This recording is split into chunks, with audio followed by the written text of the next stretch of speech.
Hi, it's Maria.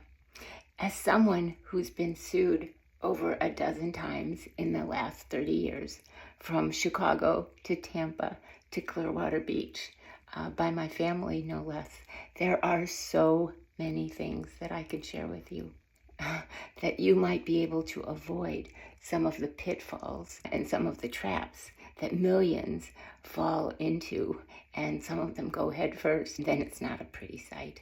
I could say my family is demonic or diabolical, but you can draw your own conclusions. It's actually, when you look at things from a higher perspective, it almost seems it's so ludicrous that it really seems rather humorous. That sometimes family tries to punish us. They like to penalize us for saying no to their abuse, or saying no to having boundaries, or saying no to refusing to participate with toxic people. And so there are people who are miserable. And if you remember the saying, misery loves company, well, they try to draw you in. It's a lot of drama, and it's not something that ends up being a pretty sight. And it's almost as if it's like a snake. A snake will coil around something and kind of just suffocate them, just dehydrate them, just squeeze the life out of them.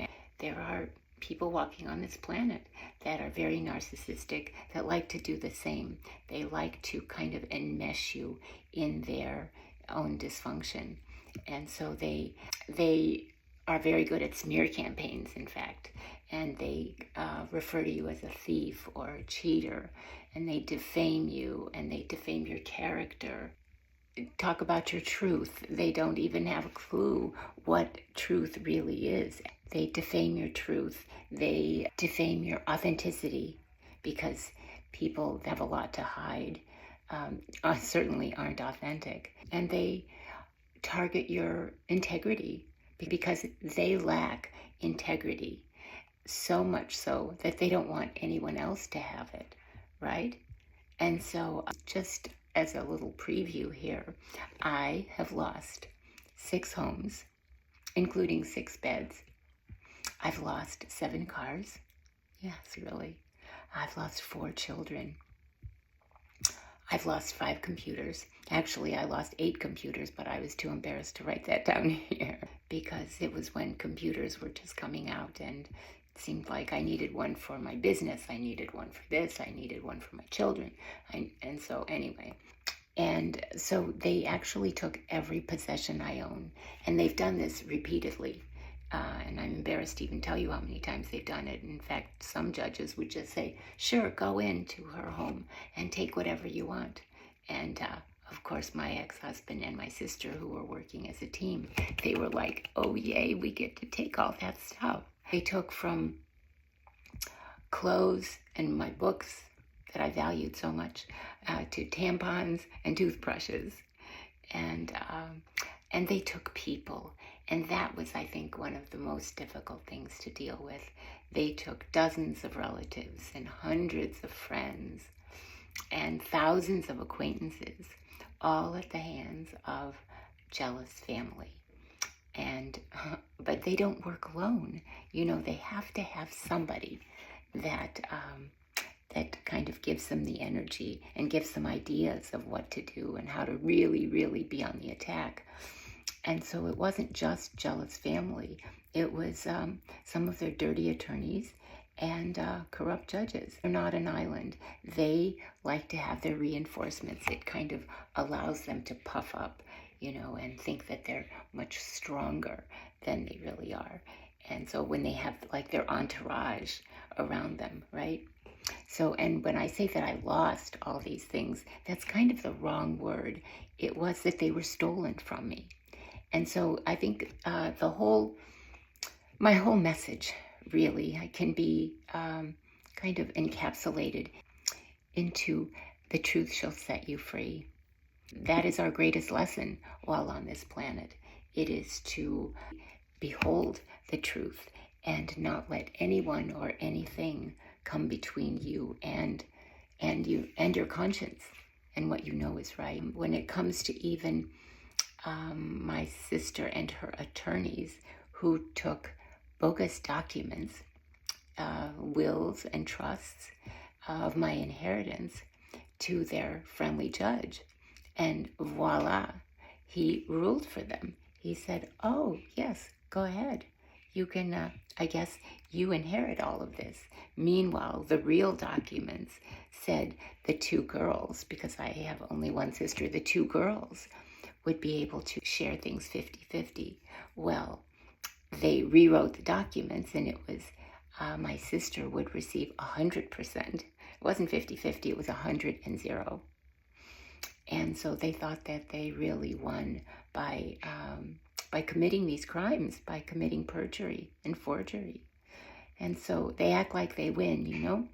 But in the end, these are unconscious human beings, because as we awaken and as we become enlightened to whatever degree we are able to accomplish that this time around here, we realize that these are pitiful human beings, and they're asleep. They're just like in a corner, just all curled up asleep, because anybody who would behave the way that they behaved just wouldn't be able to look at themselves in the mirror the next day. You know, that's just not the way decent, integrous, compassionate, loving, kind, loyal, beautiful people behave. And these people have sold their souls. If you know what that means, to sell your soul, it really is to behave in such ways where you operate in a vacuum, where you have no conscience, and where all you want to do is hurt people because you get that adrenaline rush when you are hurting someone. You hurt them for your personal gain, right? That's where your life really is all about satisfying your addictions, be it alcohol, drugs, sex, meds, food, gambling, whatever. Pick your poison, right? And so they don't win. And my family wanted me afraid. And so there would be like just this hush-hush of, you'd hear about that a contract was put out on me or something, and or there are hitmen a few doors down or something like that. I mean, you have to be so sadistic to even think of such a thing, but that is what people do. And then because they just love to gossip, and I told you about the smear campaign, and there's also gang stalking and things, no one wanted to help me, and I couldn't figure that out. And it was like the narcissist, you know, gaslighting you, because they make you question your reality, and you think, could that really be happening? Or did I just kind of, you know, imagine it? And so we have to stand strong and know that it's gaslighting. And so we don't question our reality. We know what we know. And we're not going to let anybody talk us into to not knowing what's going on. And I actually had like an older man with a scruffy voice.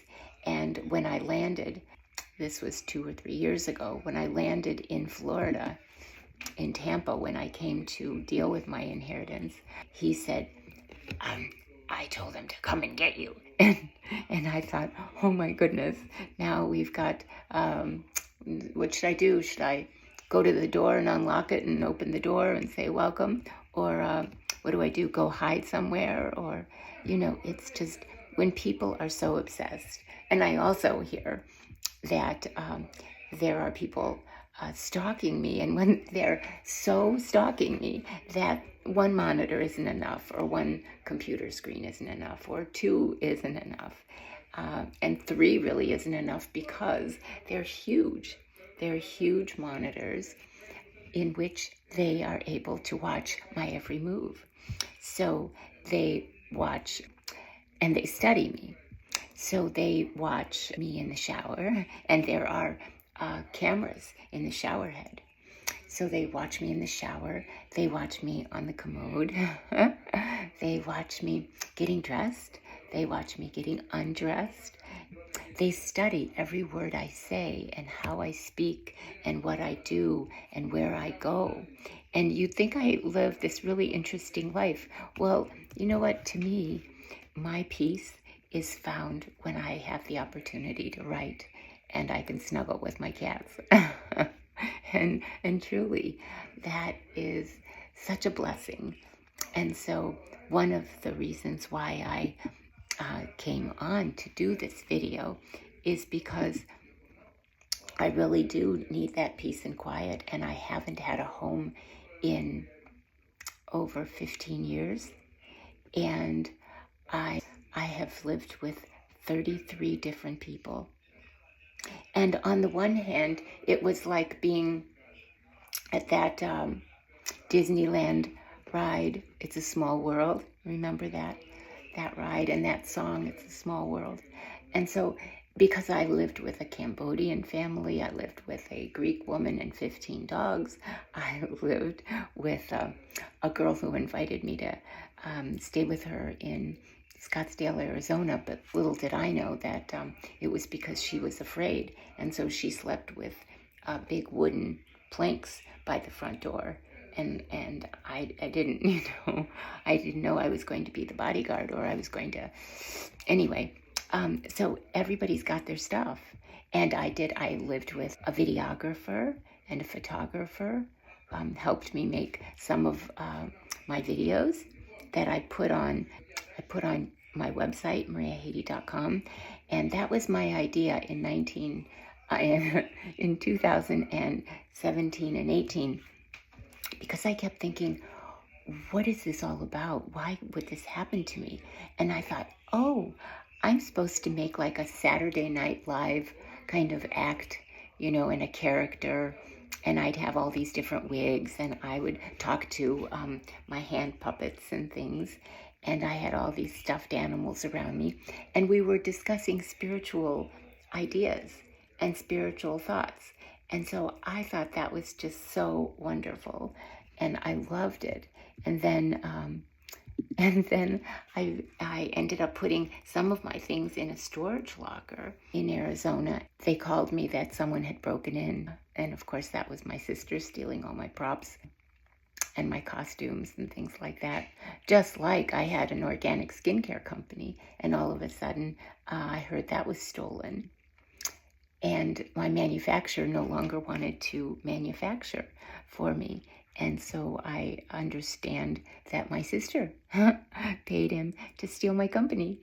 And so, if people are so, if they have to copy someone else and they don't have an original thought in their entire psyche, they are to be pitied. It's really sad. Those were my ideas. I'm in the process of writing books right now. Sometimes I see on my computer files are moved, things are missing. I'll hear a phrase that I use said by someone else. And so I think, gosh, it's really sad that you can't come up with your own ideas. It's affirming to know that people are actually reading and watching my stuff, and from which they copy. But what we have to do is just know that everything we do can help make this world a better place. And it's not even negotiable, We each have a calling, and we are here on this planet at this time to do our very best and to welcome another beautiful day when we arise. We can make a difference in this world when we let go of the negativity and we hold on for dear life to some of these relationships that we've had, and they've been with such toxic people.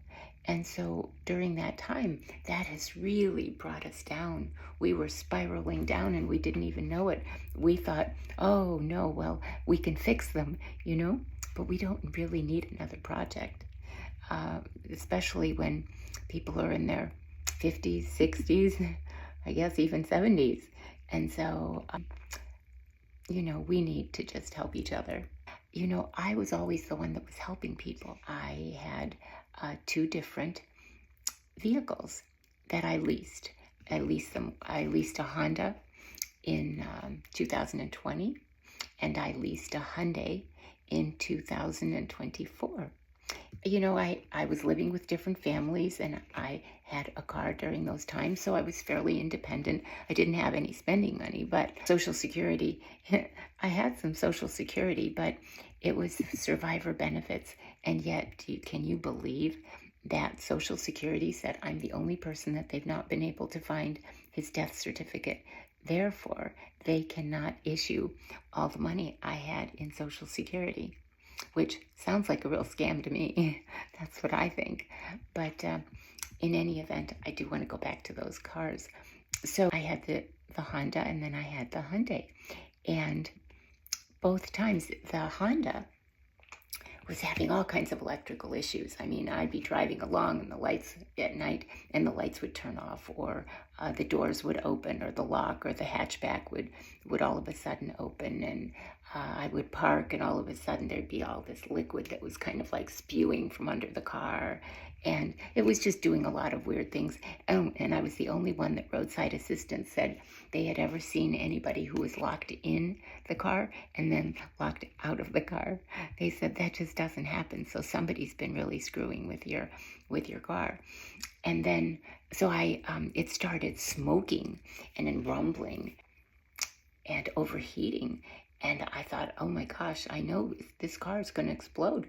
So I kept calling Honda and taking it to different dealerships. I think I took it to like 7 different dealerships, and no one wanted anything to do with it. So somehow they all knew something, and I don't know if my sister was paying them so that they would tamper the car and make it so that it would explode, or I'm not sure exactly how that worked.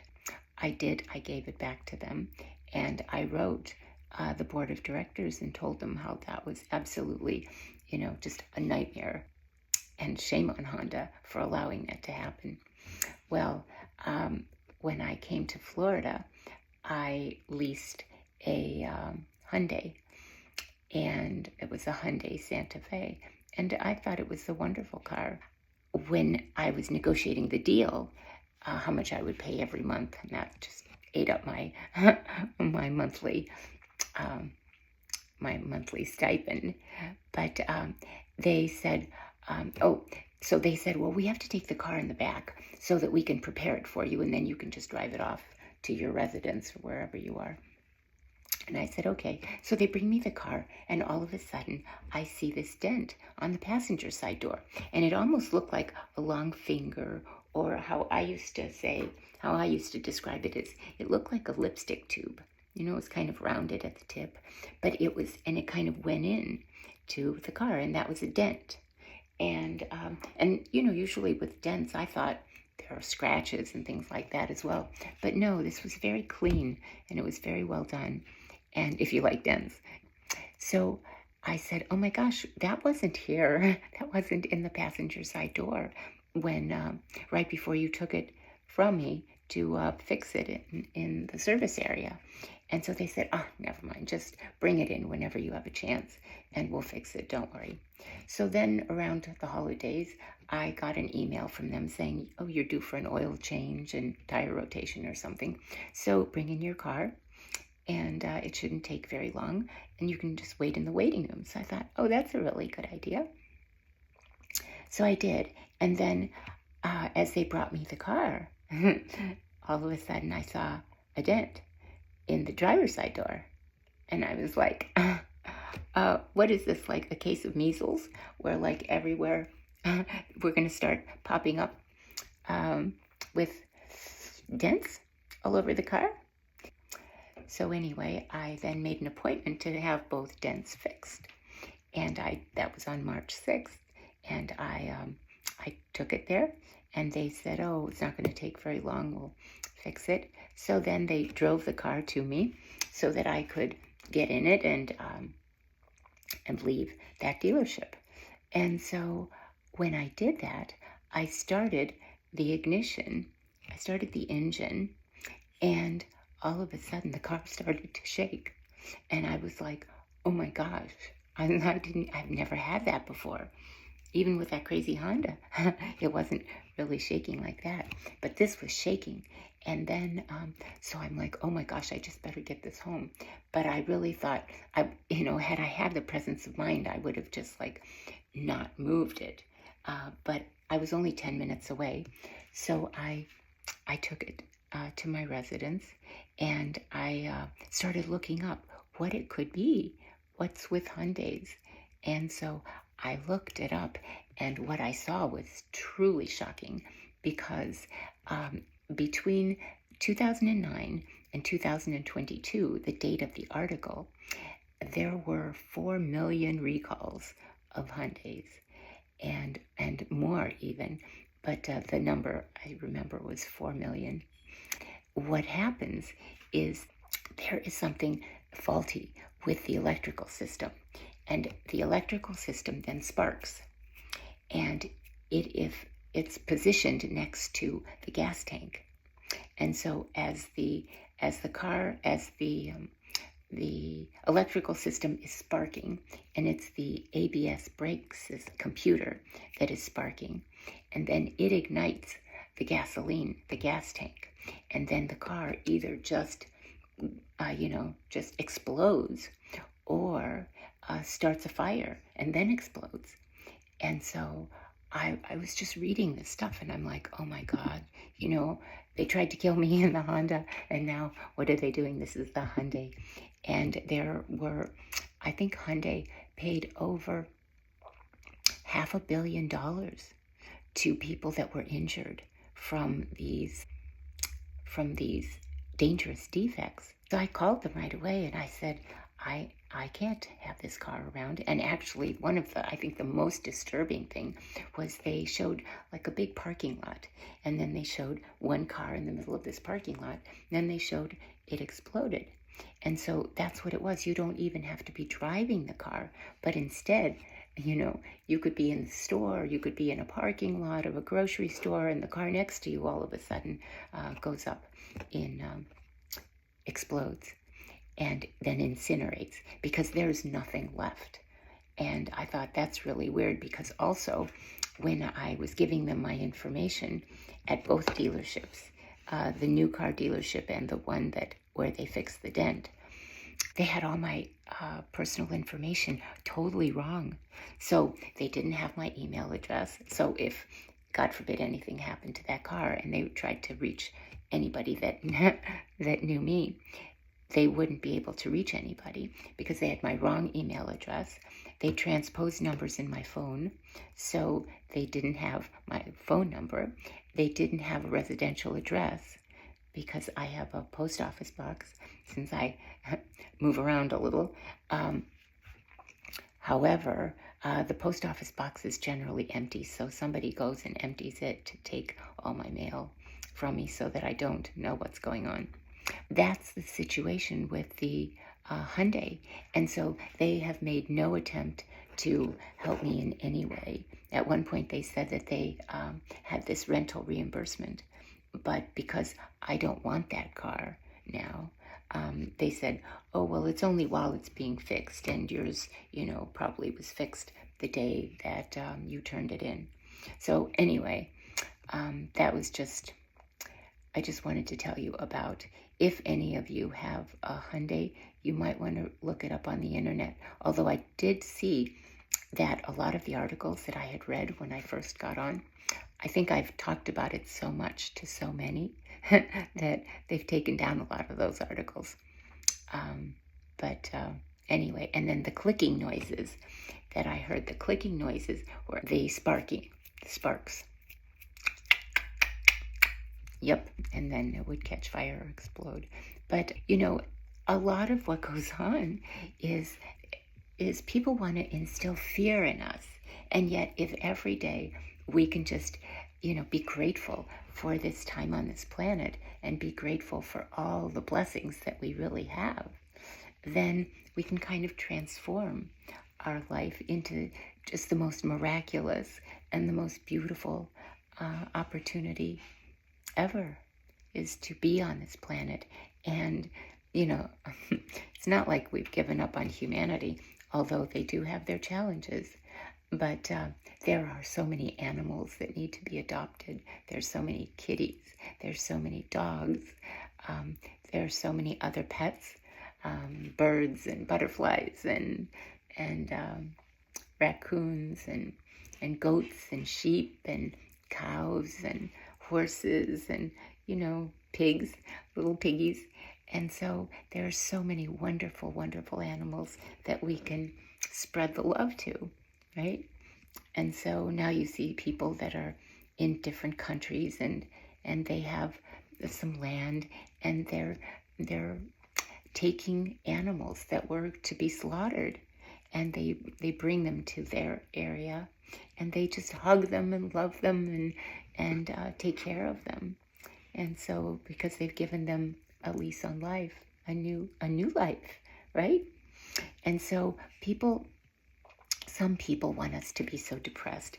And quite honestly, if I heard of someone who lost their home 6 times and had to keep moving and moving, and this was when I was married, and these were my homes, or after I was divorced, but still, it was my home, and it was my Clearwater Beach condo was something my father bought for me so that I would move from Chicago here and spend time with my mother, who was suffering from a little bit of dementia.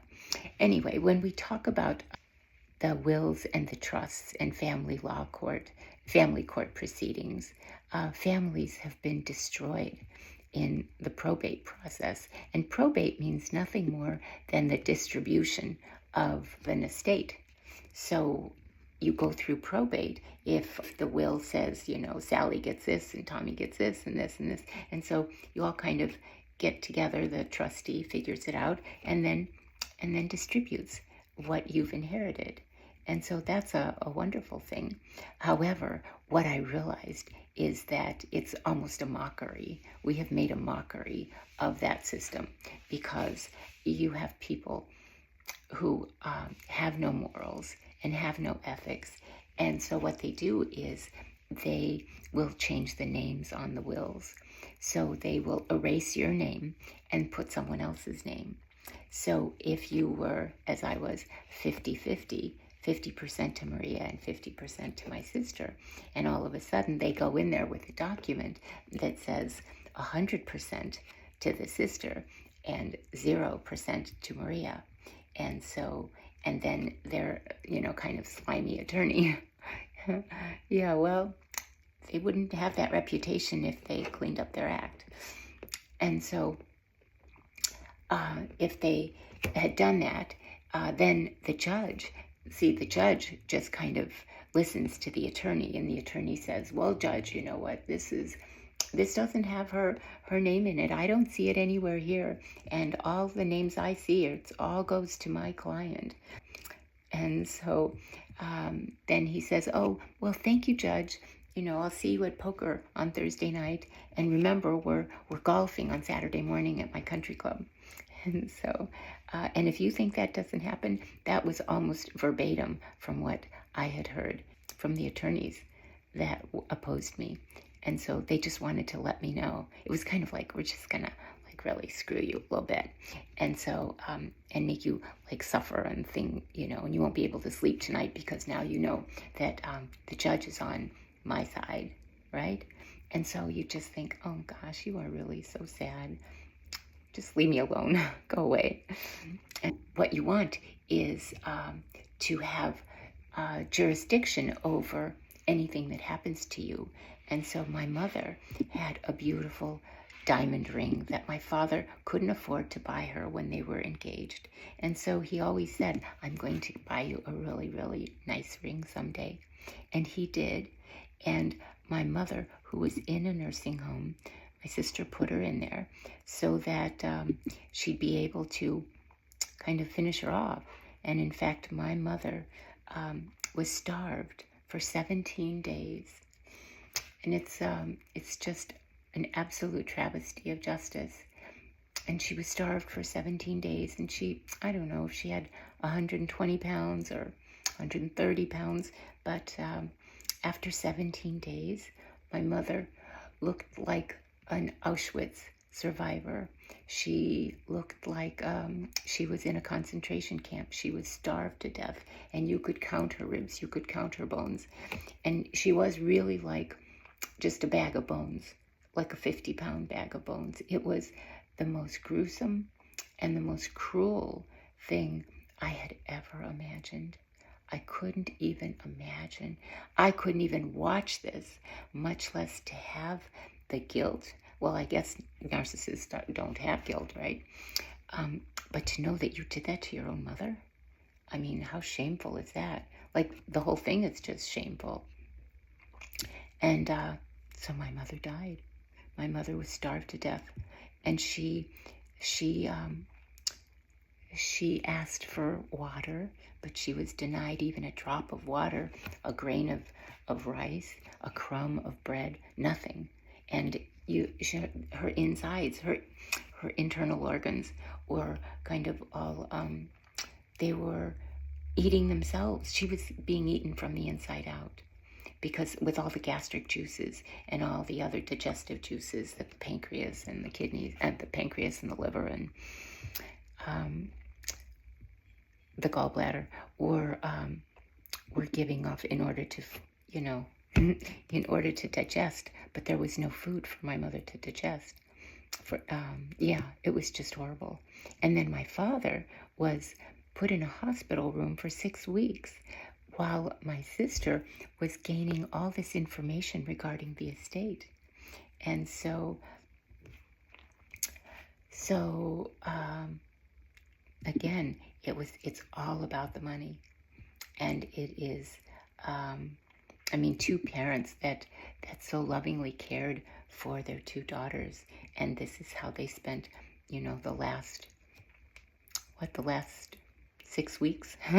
Like, it started 6 weeks with my father being in the hospital, and he didn't even know what hit him. I think he was poisoned a little bit, actually. And then he died while I was holding his hand. And he, poor guy, I can't imagine that he ever thought that his daughter would do what she did for the money. And so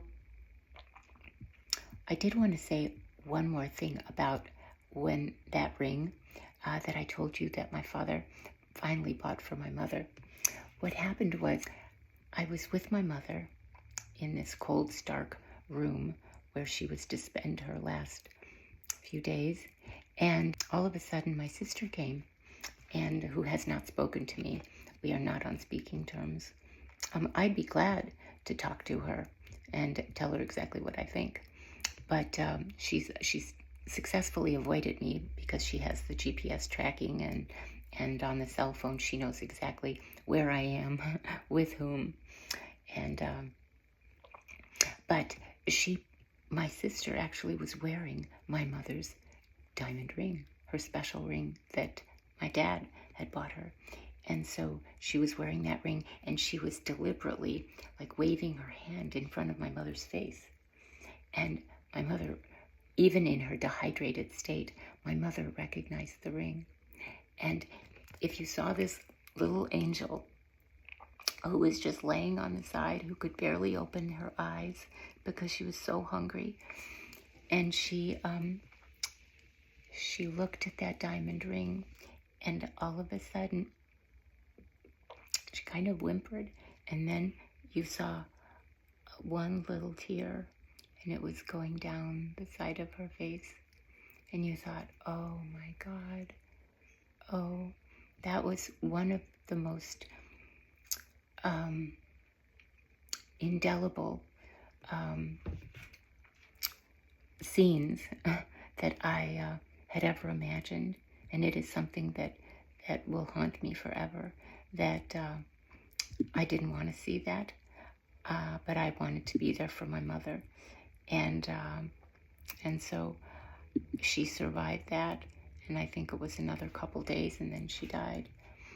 But like, who would even think of punishing their own mother? by doing something so sadistic and so cruel. It's really demonic, I think. It's diabolical, it's demonic, and it is shameful, ridiculously shameful. And people just aren't in their right minds when they even could entertain such a thought. But it's not so much well, it might be a mental illness, but it's actually more evil than anything. So I guess if you say everyone that's evil has a mental illness, and everyone that has a mental illness is evil, I don't know. I don't think that's the case, but I do know that a lot of people who are just plain ugly and mean say, oh, their attorneys say, oh, judge, you know what, she's just not all there right now, but she just needs some medication and she'll be just fine. And so you don't have to lock her up. We'll just take care of that. Well, I think people have to be held accountable for their actions. And so there's no easy way of killing someone and then walking away. But anyway, I did want to tell you about one of my homes, my last home, which was my condo on Clearwater Beach that my father bought me when I came from Chicago. And it was after my mother died that I was invited to Brazil for a spiritual, like a retreat. And so, this was 10 years after I had first moved to Clearwater Beach. So I had been there with my parents for a decade. And then I went to Brazil. And while I was there, it was supposed to be a 2-week trip. And while I was there, I received some emails from my sister's attorney. And it was the most ridiculous thing I could have ever imagined. The attorney's email was something to the effect of, oh, don't bother going home because we've changed the locks to your home. And your condo is not your condo anymore. And if you ever go near that building again, we're going to call the police and have you arrested for trespassing. And I thought, oh my gosh, this is just too crazy. Wake me up from this nightmare. Because everywhere I went and everyone I called acted like there was nothing I could do to remedy the situation. No one would help me. Not one attorney, not one friend, not one neighbor, not the police, not the sheriff, no one. In fact, it seemed that they all knew what was going on. So there was a lot of money changing hands. There was a lot of corruption. There was a lot of subterfuge, because these things don't go unpunished. And you don't just have someone who goes into someone's home and then sends them an email and says, by the way, you've lost everything. Yes, you've not only lost your bed and your computers and your all of your vitamins that you had there, and all the wonderful books you had, and the photos and the gifts from your children, and all the wonderful memories that you had. But they've all just poof, they're just all gone. And don't ever try to get anything back. And basically that's where we are. And it's been 10 years. And in order to keep my sanity, I have at least had, some wonderful experiences with a very interesting group of people. And it's really allowed me to, to really transform and to, I don't view material possessions the same way that I did. And so it's a matter of we evolve, and every experience that we have kind of pushes us, kind of nudges us to evolve even more. And so what I was hoping by this letter was to be able to access some funds so that I could stabilize a little bit. And, I've been living out of suitcases for how many years now? And some of my things, I don't even know what's in there because I end up wearing the same gym clothes because it's more comfortable for me. And I'm not going to any, fancy parties or anything. So I don't need to even open up my suitcases where I had some other nice clothes. But, I know what I was going to tell you. Do you know about the Wicked Witch of the West and her flying monkeys? Well, that's the Wizard of Oz. And Margaret Hamilton was the Wicked Witch of the West. And she was really creepy looking, and she had the cap on like that, and she was just kind of had a like really big ugly nose and stuff, and she was like green, and she was and so it was so weird. And so she had this group of flying monkeys, and they would do whatever she told them to do. So if she said, go steal from this one and go do this and hurt Dorothy and the Tin Man and whatever. And so they did. So they would do everything she said. And what I realized is that, in our society, we do set up groups like this where people are in control and the others are like their lemmings, and they tell them what to do. And these people don't use their own mind or their own discretion or their own logic or anything. And they just go around following what they're told to do, which is commit crimes, commit felonies, commit murder, I'm not supposed to say that on the air, to commit the most heinous crimes. And so what I realized is that every attorney I called would say, no, we can't help you. And then they'd say, well, actually, no one in the state of Florida can help you. And I thought, well, tell me more about that. How in the world can that be that there can't be one attorney in the entire state of Florida who, when I need legal representation, they run? Tell me about that. And so what I realized is that because I was so monitored, they knew everyone I was calling and every appointment I had and everywhere my car was because of the GPS. And so when I would have an appointment, they would get there first, or they would call and somebody would say, you're not to take this case. And so what it was is that in law, if you have a conflict of interest, which is by definition, if you have any contact with the other side, then that is a conflict of interest. You can't be tarnished. So you have to only have been with one side. And so what I realized is because I was being so stalked, and they knew if I placed a call to an attorney's office and he called me back and we said, oh yes, we'll get together Monday at 3:00. Well, all of a sudden, Monday at noon or something, I'd get a call and it would say, you know what, he has to cancel the meeting. And I'm like, well, why? And then they said, well, he can't meet with you. And I said, okay, so we'll make a different day. And then she'd say, no, he can't be involved. And I think, oh my gosh. And like the first dozen, all right. But then when it's more than a dozen, when it's like it ends up being over 50, then you absolutely know that there's something very dark and very sinister. And so even for someone who was homeless and carless and clothesless and computerless and phoneless, I did hear in President Trump's inaugural address in January, he did say no more social experiments. And, just for a second, I just thought about that and I thought, so tell me about these social experiments. And I just felt energetically that he was like talking to me, and it was something that I needed to hear. And I believe that President Trump knows of the corruption.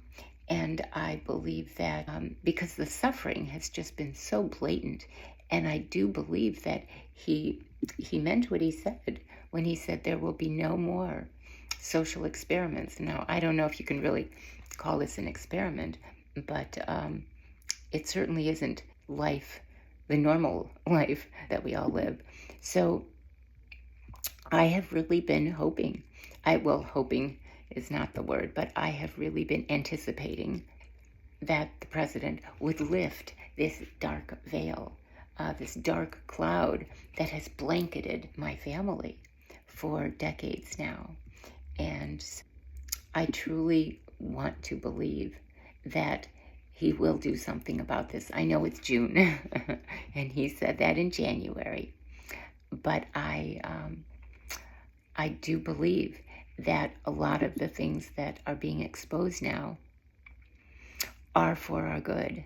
And I do believe that there are still so many more things that are being exposed. And one of them is whatever is happening to me, because no one should have had to suffer and have everything, not just one thing or 1,000 things, but everything they've ever had taken from them. And at one point, I saw that a consignment store had opened up a few blocks from where my beach condo was. And I couldn't get myself to walk in that store because I just knew that my sister had taken my clothes there and that they opened a store for that. It was just a one-time thing. And then I'm sure she took what she wanted, and then the rest of it she put there, got the money from the consignment store, and then they closed the shop. It was just to kind of show me that, see, your stuff it's really trash. It's really garbage, or somebody else is going to be wearing it and you're not going to be wearing it. So it's just a lot of just dumb stuff, I think. Anyway, we just have to keep telling the truth and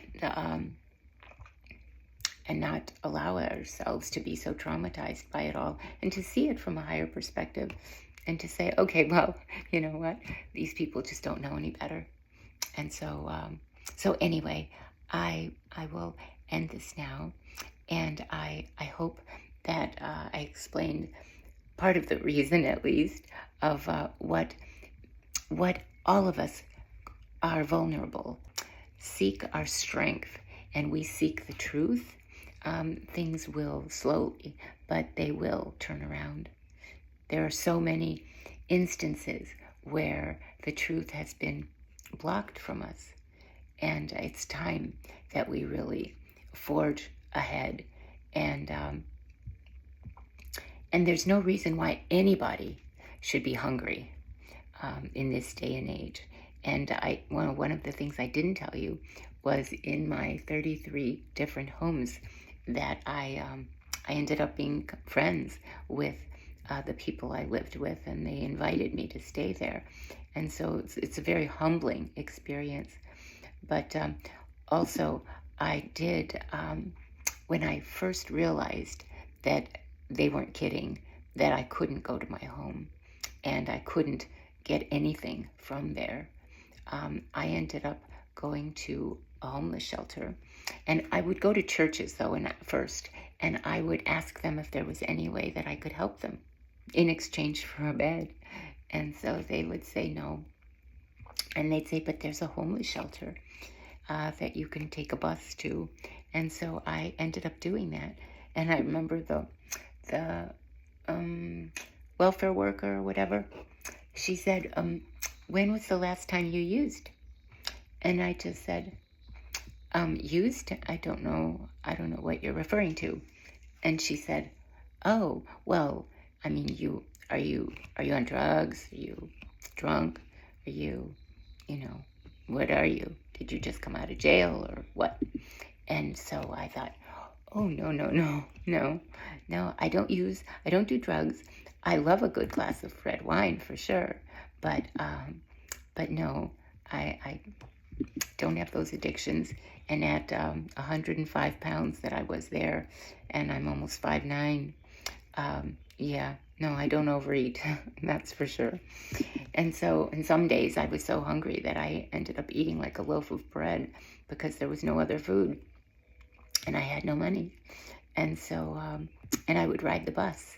And one day, I think I've mentioned this in another video, was somebody came and sat down next to me.